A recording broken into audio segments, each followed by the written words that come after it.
രണ്ടാമത്തെ ഒരു പുസ്തക പ്രകാശനത്തിനാണ് ഞാൻ പങ്കെടുക്കുന്നത്. വളരെ ലളിതമായിട്ടാണ് ഞാൻ ഒറ്റനോട്ടത്തിൽ നോക്കിയപ്പോൾ വളരെ ലളിതമായിട്ട് തന്നെയാണ് ആ പുസ്തകം അദ്ദേഹം തയ്യാറാക്കിയിട്ടുള്ളത്. പുസ്തകം തന്നെയല്ല, അദ്ദേഹത്തിൻ്റെ ഒരു രീതി അങ്ങനെ തന്നെയാണ്. കാരണം ഇവിടുത്തെ പ്രസംഗ പരിശീലന ക്ലാസ് നടക്കുമ്പോഴും ഞാൻ പലപ്പോഴും ശ്രദ്ധിച്ചിട്ടുണ്ട്, അദ്ദേഹം ആ സംസാരിക്കുന്നത് പൊട്ടിത്തെറിച്ച് സംസാരിക്കുന്നില്ല.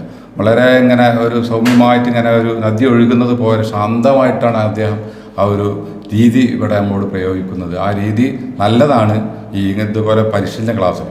മറ്റുള്ള വേദിയിലൊക്കെ പുറത്തെ വേദിയിലൊക്കെ ചിലപ്പോൾ പൊട്ടിത്തെറിച്ച് സംസാരിക്കണം, അപ്പോഴാണ് ആളുകളെ കിട്ടുള്ളൂ. പക്ഷേ ഇവിടുത്തെ രീതി അങ്ങനെ പറ്റില്ല. ഇവിടെ പഠിപ്പിച്ച് തരുമ്പോൾ അതിൻ്റേതായിട്ടുള്ള രീതി, അപ്പോൾ നമുക്ക് എത്ര കേട്ടാലും മതി വരില്ല.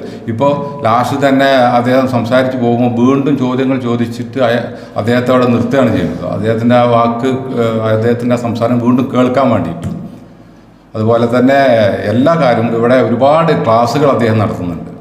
പ്രസംഗ പരിശീലന ക്ലാസ്, കൂടാതെ spoken English class, NLP psychology, ഖുർആൻ ഹദീസ് ക്ലാസ്, അങ്ങനത്തെ ഒരുപാട് ക്ലാസ്സുകൾ അദ്ദേഹം ഓൺലൈനായിട്ടും ഓഫ്ലൈനായിട്ടും ഒക്കെ തന്നെ ഇവിടെ പഠിപ്പിച്ചു കൊണ്ടിരിക്കുന്നതൊക്കെ എല്ലാം തന്നെ വിജയത്തിലെത്താൻ